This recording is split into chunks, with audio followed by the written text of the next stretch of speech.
We have Sam Gilbert here joining us today. And Sam, I don't know if I warned you about this, but we kick off in the same way. I have a few quick fire questions for you. We just want to prove that you're human and that you're one of us. So if you're ready, I'll fire these over to you. Okay. What was your favorite age? Probably my early 40s. I wouldn't say a specific age or like a number, but probably my early 40s when I got into that, because I kind of realized more about what I wanted to do in life, I suppose. So yeah, probably early 40s. And I'm in my early 50s now, so that was like 10 years ago. So yeah. I like it. What's on your nightstand? Always bottled water, internet radio, and I've got 2 books. I'm always great at starting books but not finishing them necessarily in a timely manner. So I've got 2 books on the go. I've got Michael Mosley's Fast 800, because I've just started getting into intermittent fasting as well. And I'm also reading a book by Michael Singer. It's called the oh God, and I can't remember the name of it. It's called the Experiment or something like that, and it's about keeping yourself open to the surrender experiment. It's called. It's about keeping yourself open to opportunities that come your way, and not saying no to them, and seeing where life takes you kind of naturally. So not kind of going, I can't do that, I don't have the skills, I'm not going to try. It's almost, I'm going to keep myself open to all experiences that come my way and see what happens from that. And yeah, it's quite interesting. It's a different way of thinking about how you sort of live your life almost. So. Absolutely, that sounds fascinating. I'm definitely going to look into that. I think that aligns a lot with my thinking. Yeah. Awesome. And give us a snapshot of an everyday joy. My garden. I think during lockdown, when you couldn't really go anywhere, for people that have gardens, it was probably quite a nurturing place to be. And I have a friend actually who runs a gardening business, and I help her out every now and again with the design stuff. And we've promoted her business around mental health and getting out in your garden. And I also do a lot of baking. So for me, baking and gardening really support your mental health, and you can just lose yourself in it and learn some new skills. So probably baking and gardening for me, actually, to be honest. So yeah. Wonderful. Love it. Okay, well, we'll kick off. Sam, I'll just hand over to you, and you can share a little bit about your experiences, and then with the time that we have left, we just open that up to questions and a bit of discussion. Yeah, so cool. I'll hand over to you. Okay, thank you, Jay. Well, thanks very much for having me, Jay, and it's nice to meet the rest of you as well. And so, as you probably gathered from the little blurb that Jay put up, I've been a PM now for my sins, over 30 years. It makes me sound extremely old, and I reached my early 50s a couple of years ago, and I started off as a secretary PA actually when I left sixth form college. So I didn't go on to university, didn't really want to. I wanted to get out in the world of working. So I was 18 when I sort of left sixth form college, and it was a very traditional thing back then to become a secretary PA, which doesn't really exist anymore. Or they're kind of VAs now, obviously, because it's all gone online or digital. And I did that for several years, but I got to a stage where I was working for MDs as a PA, and I knew I had something else in me. So I joined WHSmith's in my early 20s as a PA back for them. And I've always been quite a nosy person in my nature. So I used to get drawings of the store layouts on my boss's desk.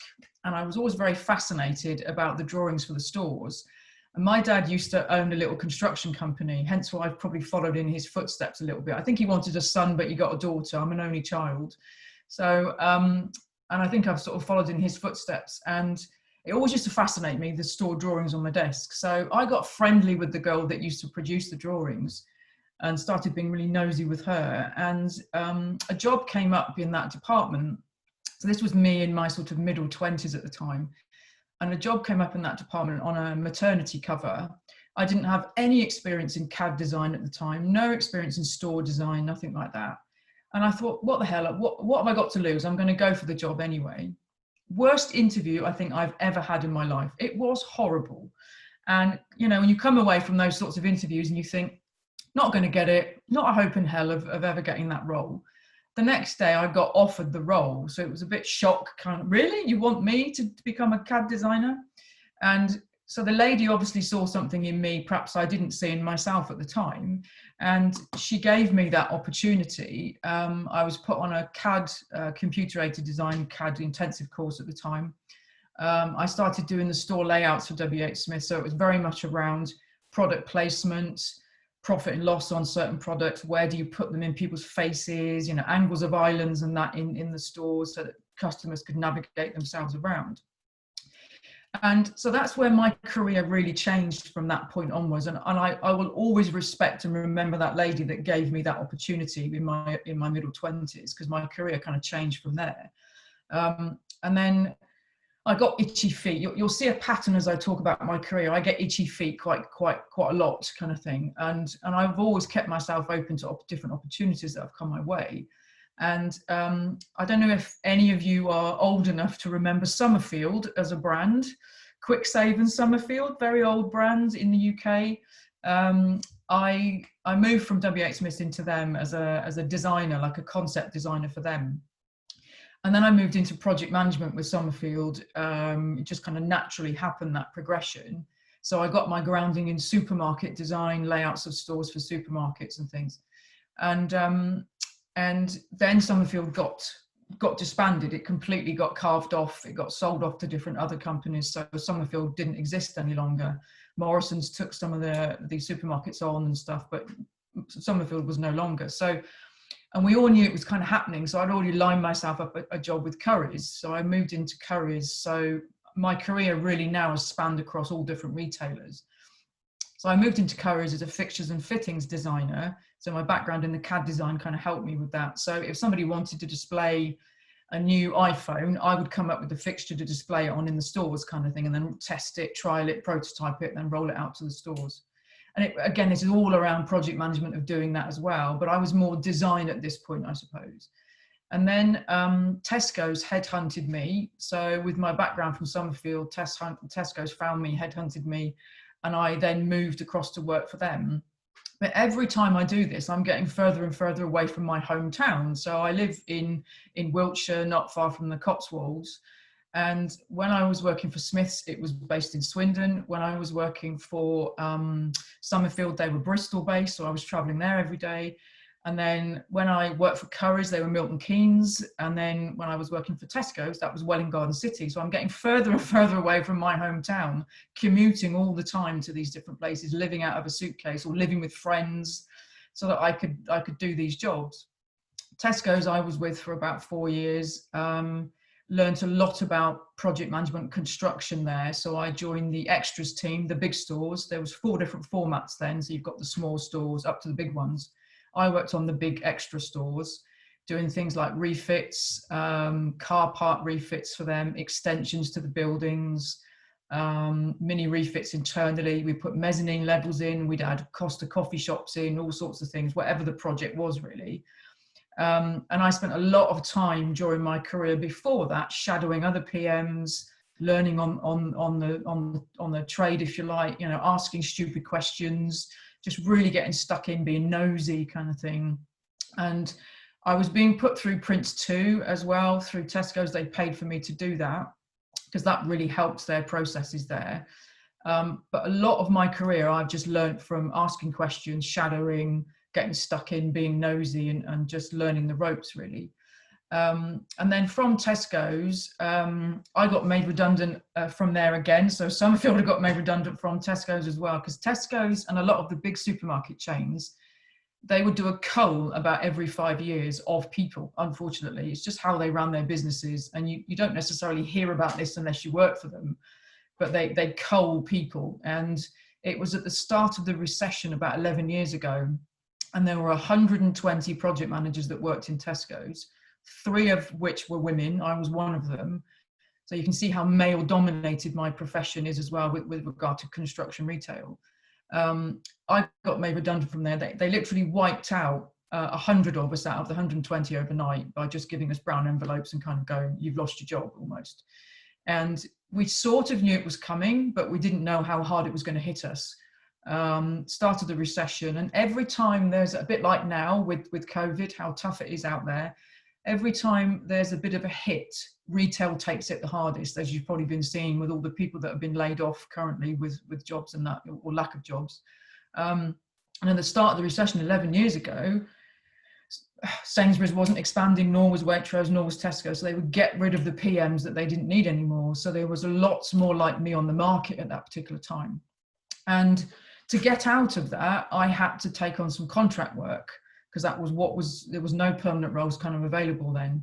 So I took on contract work for Karen Millen at the time, and I'd never worked for a fashion retailer before. And I vowed that I would never ever do it again, because it was very, very diva-ish, if that's even a word. A lot of the team that I was working with were more worried about breaking a nail and ruining their shoes than kind of getting stuck in, and that's that's no exaggeration. That's kind of how it was. And I'll tell you a small story. I remember sitting in a meeting talking about projects. We were doing some work in Milan and Paris, and my job was to put concessions into big department stores in Milan, Berlin, Paris, wherever it needed to go to. So I would go and visit those department stores, liaise with the people in those countries, and then get a concession fitted out into their high-end department stores. And I was sat in a meeting in the UK. There was two managing directors in Karen Millen, and we were talking about the products and the clothing. And the male managing director said, "We don't want fat ladies in our stores." And I will always remember that. It's always stuck in my mind. And that was several years ago now, but it quite shocked me, because at the time, they didn't cater towards women that were over a size sort of 14, but they now do that. They do other clothing now. But it was quite shocking to hear how insular they were in their thinking in that particular company. But the learning out of it for me, and the best thing out of it for me was, temporarily, because I was with them for 8 months, and I worked for the best manager I think I've ever had. She was a very direct, down-to-earth, honest lady, and very well respected. And she then moved on from Karen Millen to be head of Europe for All Saints, another fashion brand. And now she works for a makeup brand. She's like their MD/director for them now. So she was extremely inspirational, but very hard-nosed, very direct, which is what I kind of like from a boss. I like to know where I am, what I'm doing, and I'm very similar. I can be quite direct as a PM as well. So I did that for a bit, did some contract work for a bit. I also worked for a shop fitter for a bit, because I dealt with shop fitters and contractors for a long time, and I wanted to see what it was like on their side of the fence.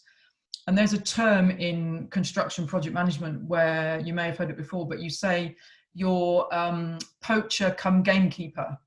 So if you go from one side of the fence to the other, it's almost like you're going to the dark side. So there's not many PMs that work for retailers directly that then go to a shop fitter or a construction company. It's almost like a fine line you don't cross. But I did that because I wanted to see what it was like on their side of the fence. And it really helped me understand how they quote for jobs, how they put quotes together, how they budget, the profit margins that they come up with when they put a quote together, which was quite interesting to see that. And I would only ever normally see it from the other side. I would get the quote and you think, well, how did they come up with that? So it was good to see it on both sides of the fence, really. So because of recession, I contracted for a bit. And then at the height of the recession as well, another company called Clas Ohlson came in. I don't know if you've heard of them. They are a Scandinavian brand. So they came over from Scandinavia at the start of the recession about 11 years ago, and they took on old Woolworths stores and some Virgin V stores as well. So once Woolworths had gone, all these big units were available quite cheap with rent and rates. So Clas Ohlson came in, took advantage, and I was brought on board to help them expand their portfolio into about 9 or 10 stores at the time. So I put in stores for them in Manchester, Liverpool, Reading, Cardiff, the Midlands. So we really expanded their portfolio, and they were a competitor for people like Dunelm, B&Q, Argos. But unfortunately, they didn't really work in the UK. So they've all gone now. All their stores have been closed, as far as I know, and they've completely disbanded and kind of gone back to Scandinavia. But they are really big in Scandinavia, you know, really well thought about in Scandinavia. But that was a great insight for me of how to work with a Scandinavian brand and being exposed more to Europe. So I spent some time in Oslo, I spent some time in Copenhagen with them, spent some time in Stockholm. I went over to Stockholm for a couple of weeks, and it was minus 22, and there was like snow everywhere, and it was so cold. But if ever you get the chance to work with a Scandinavian brand, you will see how humble they are as a race. They are unbelievable people. They are very dry in their sense of humor. And it takes a bit to get under their skin to get to know them, but they are extremely humble. And Clas Ohlson, even though it was quite big, it had a real big family feel around it. And that's what Scandinavians try to do with their businesses. They keep it in like a family feel, no matter how big it is. And then a job at IKEA came up. And I think because of my time at Clas Ohlson, it enabled me to move into IKEA, because another Swedish brand. And you've probably all visited an IKEA, I would imagine, at some point in your lives. You either like them or hate them, but you may not have, you know, visited. Very Marmite, sometimes IKEA can be. But it was unlike any other retailer I think I've ever worked for. Completely different, very inclusive of people's ideas, people's opinions. Everyone was allowed a voice. For such a big organization, it still had that really sort of good family feel around it. So I spent quite a lot of time with them. I did some time in Madrid with them. I did some time in Stockholm again. I did some time in Copenhagen with them as well. And if you do ever get the chance to do anything European, it really does broaden your mindset around how to deal with different people in different countries, different cultures. And it really, where you might go in with this sort of English culture almost, it can really broaden your mindset if you get to deal with different Europeans and different types of people. Because for me, from a construction background, I need to understand lots of different legislation around construction. It could be building regs, it could be fire regs, it could be disabled regulations, it could be mechanical and engineering, it could be structural. I need to understand all of that. And even down to health and safety, you know, we have a health and safety in the UK is another level of kind of strictness, if you like. It's more lax in Spain. It's more lax in Italy. It's worse in Germany, you know. So until you know those things and understand how it works in different countries, it's not so easy to do a project in those countries. So you really have to perhaps shadow a European PM and go, well, how does it work in your country, so you can learn from that person. But it really does make you a very grounded, well-rounded kind of project manager if you work with European businesses, or you get the chance to go and work in Europe as well. You know, it sounds a bit scary kind of spending 6 months I went to Zagreb in Croatia. I spent 6 months there. And when they build an IKEA there, they have to put a bomb shelter underground. It's part of local planning regulations. You can't get around it.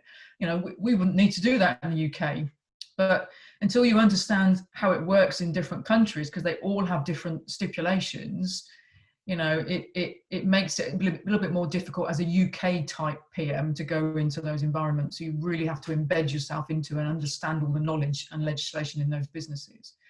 And then with IKEA, I was brought in to open a store for them in Reading. So I don't know if any of you are sort of close to Reading or Berkshire area, but I was 4.5 years with IKEA.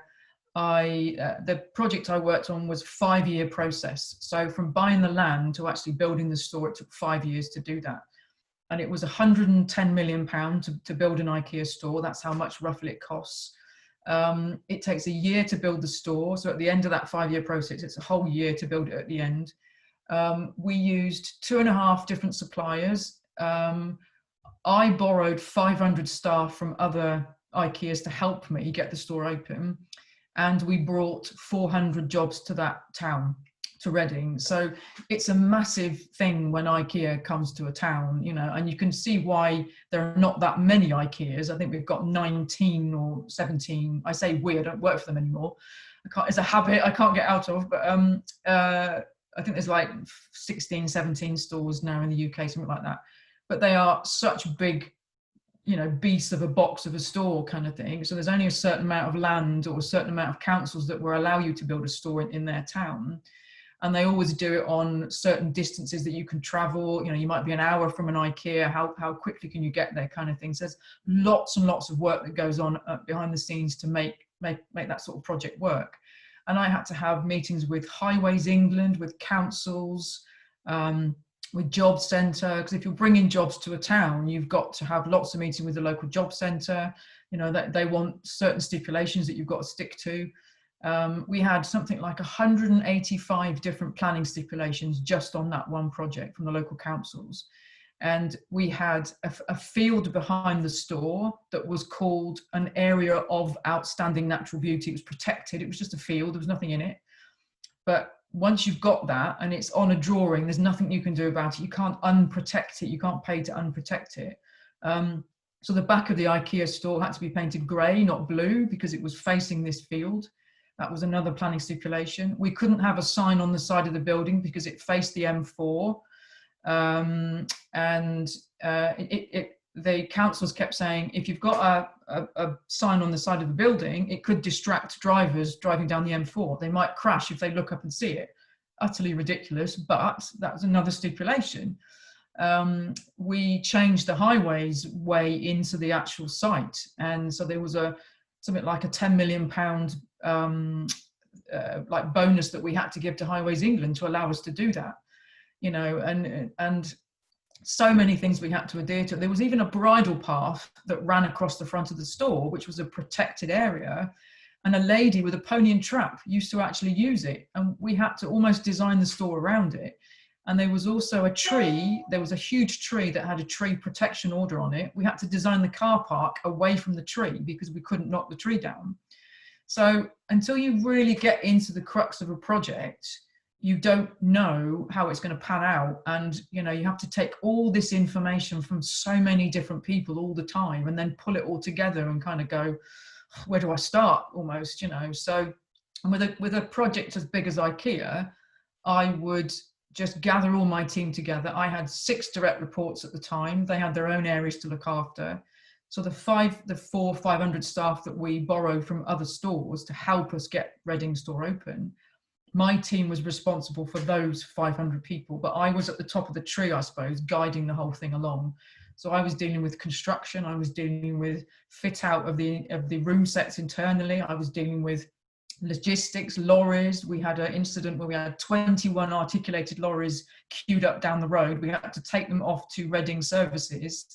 Otherwise, they'd have caused log jams on the M4. So it was kind of, you're always thinking on the hoof of, oh my God, I've got 21 lorries turning up. Where are they going to go, kind of thing. And, you know, one lorry is bad enough, but 21, where are you going to put them, kind of thing. So it's really thinking outside the box constantly, decision making on the hoof almost with your team.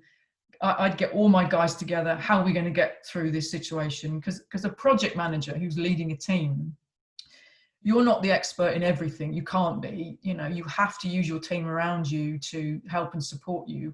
And you can only do that by guiding them, supporting them, building relationships with them, bringing them together with you. No matter how responsible you are for that job, you cannot do it without a good team behind you.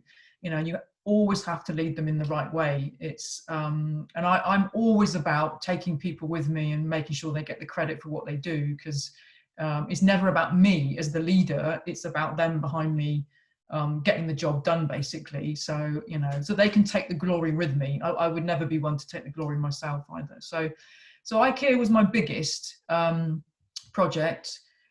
And then I got quite fed up with living out of a suitcase. IKEA, I was based in Wembley. I used to travel to Wembley every Monday, stay in a hotel 3 nights a week, come back on a Friday. So I didn't see my partner. My home used to just gather dust. I was living out of a suitcase all the time. I don't have children. I've never been married. I do have a long-term partner.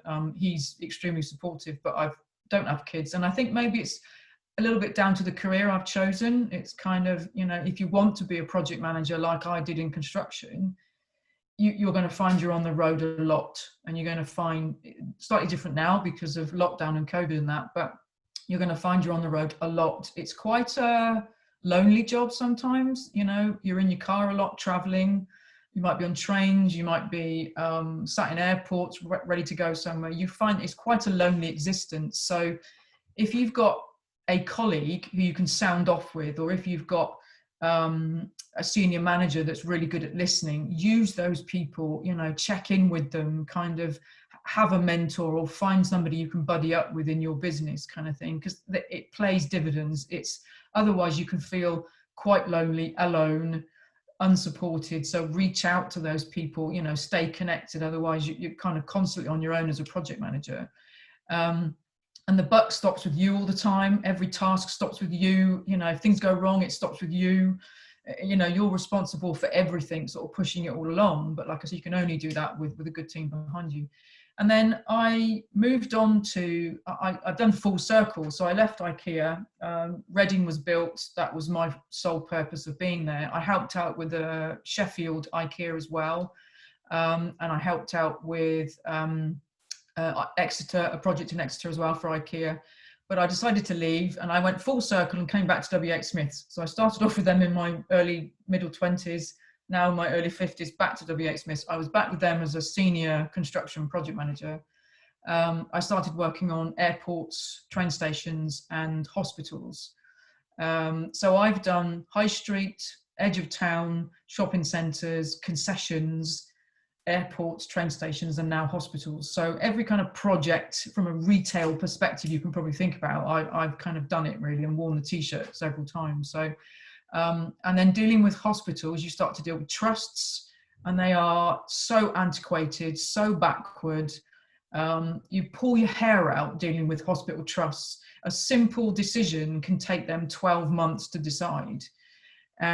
Or it's just unbelievable. So your timeline for a hospital project, you have to say it's going to take me 12 months, even though it might be a simple project. You know, you could get it done in maybe 2 months. It's going to take 12 months because of the bureaucracy and the red tape it's got to go through in a hospital trust. It's on another level. And then if ever you deal with Network Rail as well, from a project perspective, I did 2 new concepts for WHSmiths in London Bridge train station.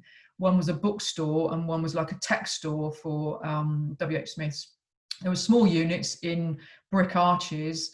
Again, the level of legislation that came with that for us, quite 2 small projects, was on another scale, because you're dealing with Network Rail, you're dealing with their legislation, their rules and regulations and stuff, and you can't get around it. You have to adhere to it. You know, you're going to sit there every day and go, oh my God, this is ridiculous. I've got to fill another form out. I've got to tick another box. I've got to send off another signature for something. But it's just how they work. It's very antiquated, very backward, but they don't change. And their systems work for them, but they're not willing to change it as years go on. They're very old fashioned. And similar to airports, if you deal with Gatwick or Heathrow, I've dealt with Luton as well. Exactly the same sort of thing. Legislation, rules and regulations. Security is massive in airports, and the amount of security you have to go through just as a contractor. You get tested for drugs, you get tested for alcohol regularly. You have to send urine samples in sometimes. You have to make sure that you've got DBS, which is, you know, dealing with children and dealing with young adults and stuff. That's got to be up to date. You've got to have CSCS cards, which means your health and safety equivalent to go on site. There's so many things that you need as a contractor that you've got to prove when you go to things like Network Rail, airports and hospitals and stuff, because security is on another level. And all these things are another thing you have to do or learn, but you can't get around it. There's nothing you can do to avoid it or stop it. You know, because you have to adhere to their rules and regulations. So despite the fact how frustrated you might be around it, nothing you can do. You have to fill it in, you have to send it off, and you have to do it. So, and then I'd done my corporate thing. I suppose I've been in corporate 33 years in total. And I got to my middle 40s, late 40s, and I'd lost my mum to cancer about 6 years ago. It was quite life-changing for me. I had an operation as well, which was quite life-changing. And I hate to use the word menopause, but when you hit that of a certain age, it's not the best. So, and I think it really changed my mindset around what I wanted to do for the rest of my life. How could I use my skills to do something else and benefit others? So I went self-employed a year ago. I left WHSmith with nothing to go to. I just decided now is the time to do something about this and try something different. So I'm financially, I was fine, hence why I was able to do it. But I set myself up as a sole trader a year ago, and I've started mentoring project managers. So I'm using my 30 odd years experience to help people like yourselves, I suppose, or anyone that wants kind of career advice. How do you get into project management? The kind of skills that you might need to learn or perfect. Because I've become so thick-skinned over the years. I'd probably say I've got elephant skin. I'm so thick-skinned with regard to what's come at me over the years. And I've learned, you know, probably the hard way. But I want to impart that knowledge and experience onto others and to help them see if they want to become a project manager, particularly in construction, because that's my bag, I suppose, and that's design and stuff like that. I love seeing when women come up through the ranks in construction. I think it's fantastic. And I was talking to a lady the other day, she's a crane driver. And I know painters and decorators that are women. I know electricians that are women, you know, and carpenters that are women. And there's still not enough of us out there. But if I can use my knowledge and experience to help others, then it's win-win, more for them, but also for me, you know, and it's a nice feeling helping others as well. So that's what I now do. I do other things as well. I sort of help other people out. I was about to start doing talks in schools because I want to show young adults that project management is a career that they could potentially go into, because it's not something that's really talked about in schools. You know, you don't really know about it. I didn't know about it at all. I mean, it wasn't really a thing when I left school at 18. I wouldn't even have considered it. I sort of fell into it in my middle 20s and kind of progressed from there. But I want to try and, you know, show young adults that it's a career they could go into. It's quite lucrative. It's quite well paid, depending on which profession you go into. Not the easiest of professions. It's quite hard work, but it's rewarding and lucrative and stuff as well. So if I can impart that knowledge into young adults, then happy days. And I'm hoping that's going to start back up again, you know, so at some point. But so that's a very long-winded talk about my career, I suppose. And I noticed there was loads of questions coming up as I was talking. So let me go through those. Fantastic. Yeah, some great questions in there. If you want me to read them out. That would be great, please. Yeah. Yeah, thank you. Yeah. So we've got one from Matthew. Is there a reason that it's rare for PMs to change between retail and shop fitters? Yeah, good question, Matthew. It's almost the unwritten rule, if that makes sense. It's kind of, you're either good at one side or the other. There's not many that transfer over. I think you've either got a contractor supplier mindset, or you've either got a sort of project manager kind of client mindset. And the ones that have transferred over tend to come back. I don't know what, I don't quite know why or what it is, but it's almost this unwritten rule that you don't cross that line. You might spend some time in it, a bit like I did, but generally you will come back. I think it's because as well, I think openly, I like to be the one in charge, if that makes sense. So I'm not a control freak. I'm not saying that at all, but I like to be the one in charge. So if you're on the other side of the fence, you're not the one in charge. You're almost being dictated to. You know, you'd have somebody like me coming along going, right, Mr. Shop Fitter, you need to do X, Y, Z, please. Right, Mr. Supplier, you need to give me this, please. If you're on the other side of the fence, you almost go, yeah, okay, not a problem. I'll do that for you almost. So, and I'd been used to the sort of direct, almost controlling side for so many years.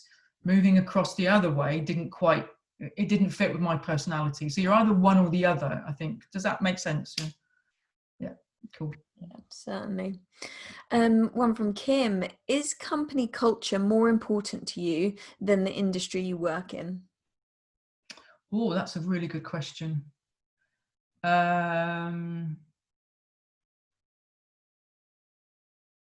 I'd say the type of company is probably more important to me, because the culture is very, corporate culture gets a bad rap anyway sometimes. It's very policy, procedural driven, almost in a robotic way in some businesses. I mean, when I worked for Tesco's, it was very robotic, very hard-nosed, very direct.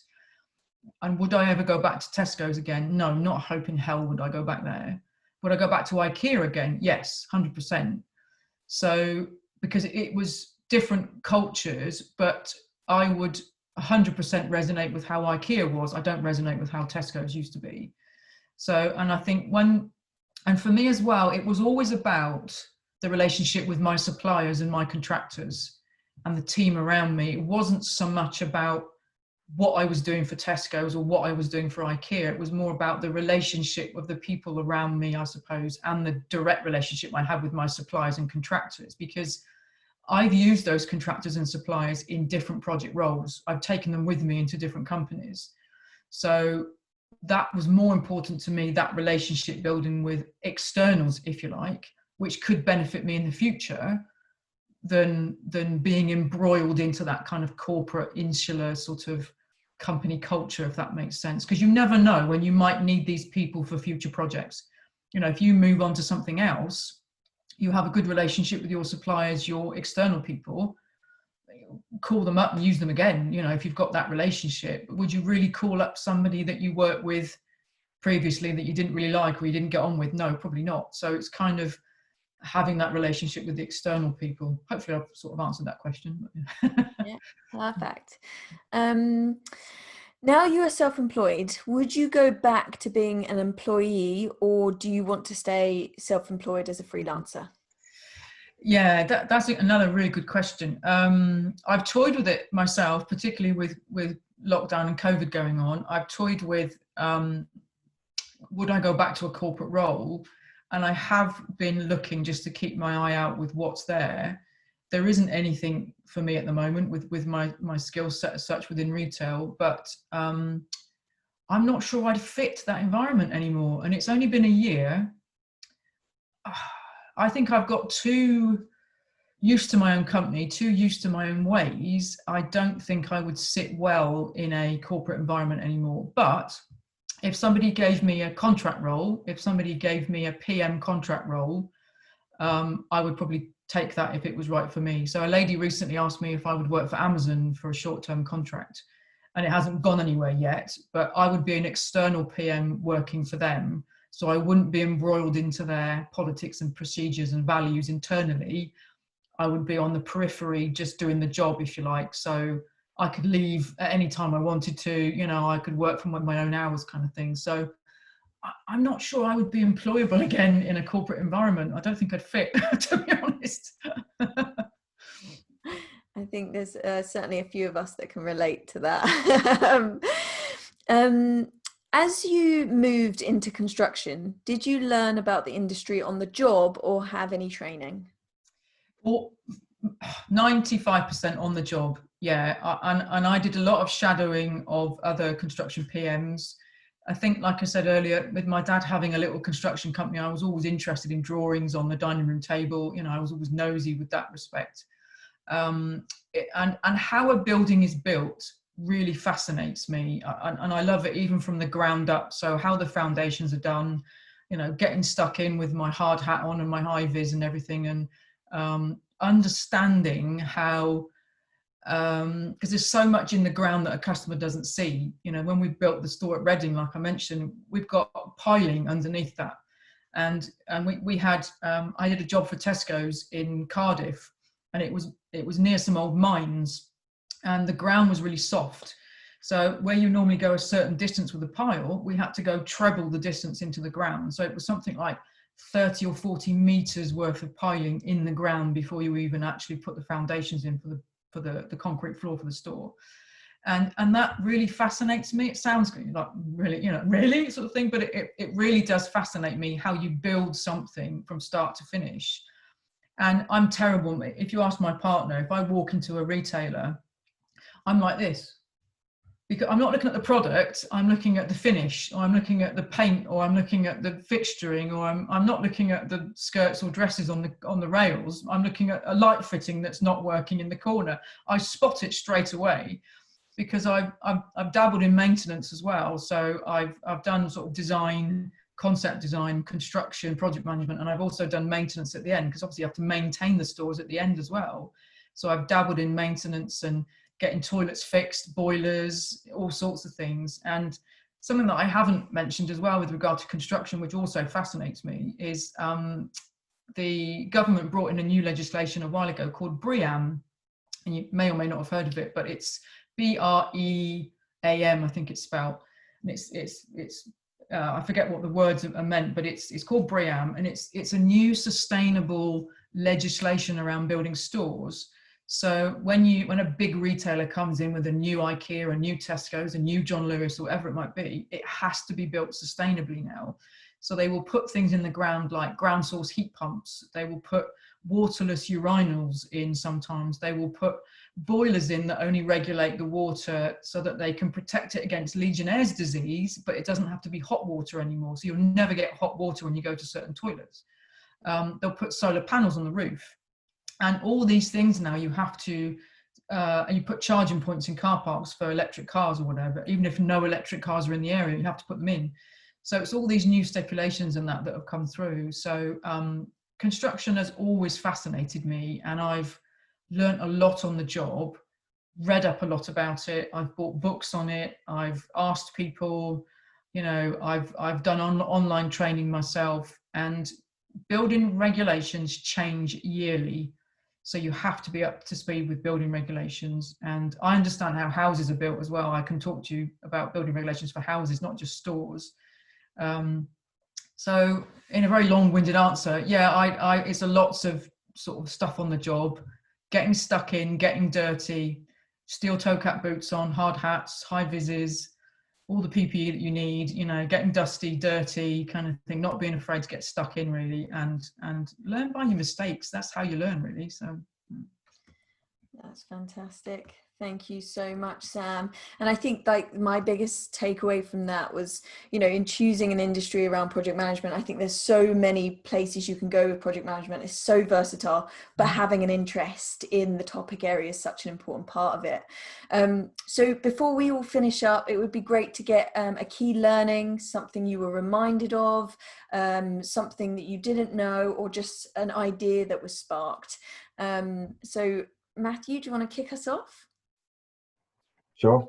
One thing for me was just the sheer scale of the projects you're describing. Like when you're talking about IKEA, I work at a business, so all of our stuff is largely internal.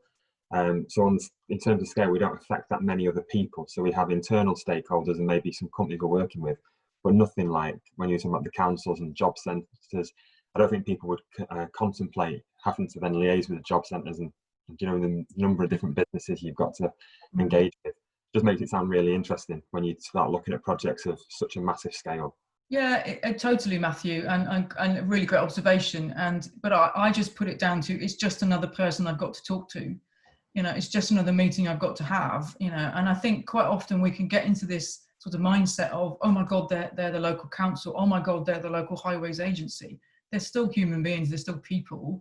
And I had to do a presentation when we were doing IKEA at Exeter.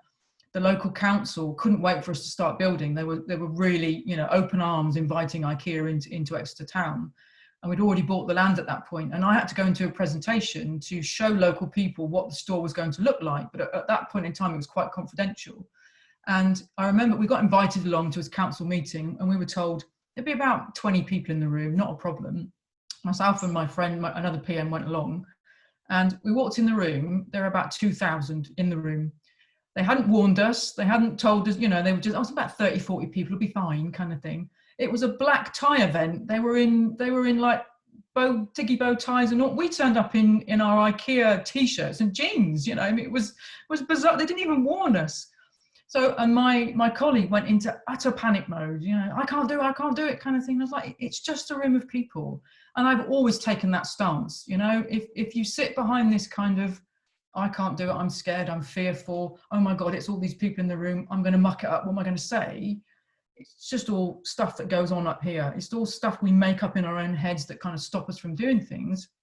I've just gone, it's just people. I know what I'm talking about. It's just another presentation on a stage with a microphone, get on with it kind of thing. And I've always taken that sort of stance and then kind of gone, it was never as bad as we think it's going to be in our heads when we make up these stories on our heads about something. It's never as bad as that. And it's just going, I can do this. I know my stuff. I'm going to get on that stage and smash it and, you know, and kind of enjoy it almost as well. So, yeah, so thanks for that observation, Matthew. So Thank you. Yeah. Kim, what was your biggest learning? Yeah, I really resonated with what you said about the suppliers and the relationships you build. You know, that's the same in events. Like the supplier you like and you get along with, you take them along, and, you know, maybe in a row further down or 2 or 3 rows down, when there's need for what they do, you know, you get in touch with them again. Yeah. And also what you said, that, you know, when you're at the top, you don't know everything. Like, you have to have your experts. You know, this is why we get AV in and caterers and someone doing those things. I always say to my friends, like, I don't know how to do a cocktail. Like, this is why I have the mixologist to do it. You know, like, you know, getting all this knowledge together and then trusting people to do their job right, and but also tell you when there's something going wrong. So yeah, I really resonated with that. Yeah, thank you, Kit. And exactly the same. You just hit the nail on the head. You have to trust them to get on with it.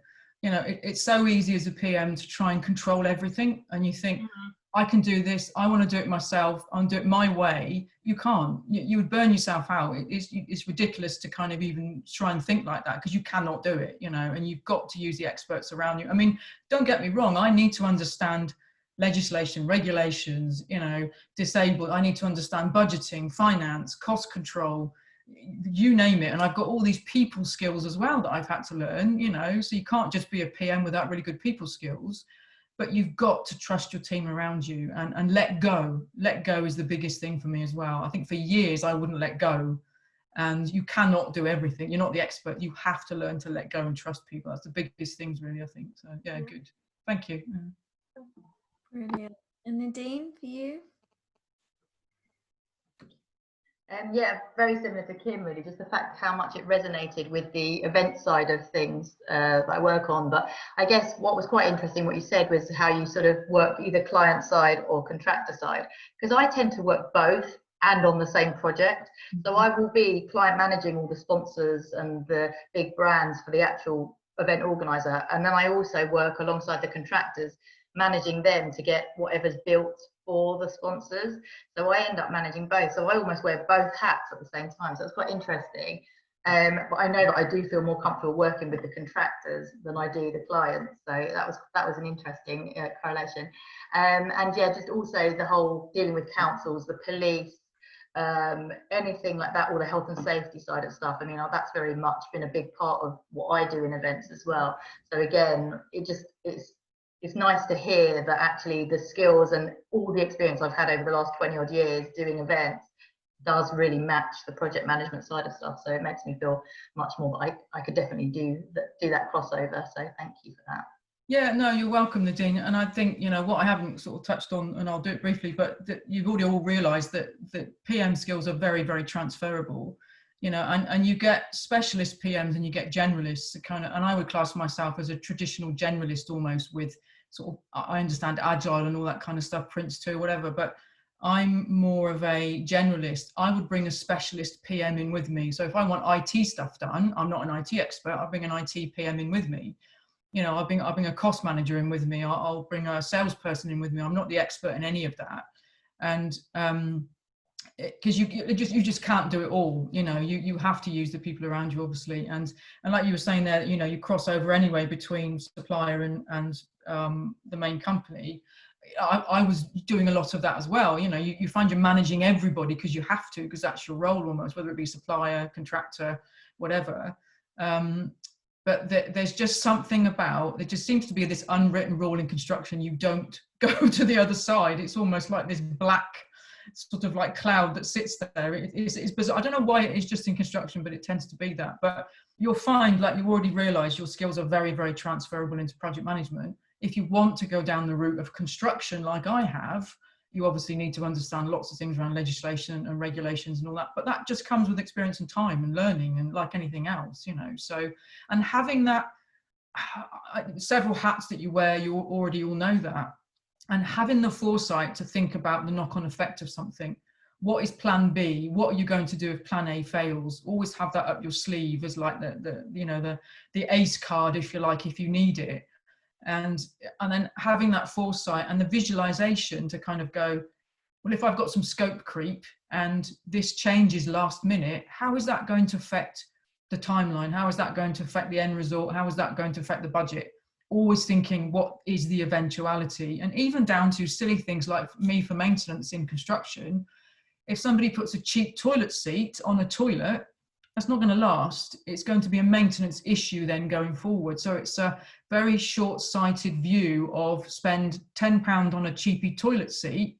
You're going to keep replacing £10 cheap toilet seats.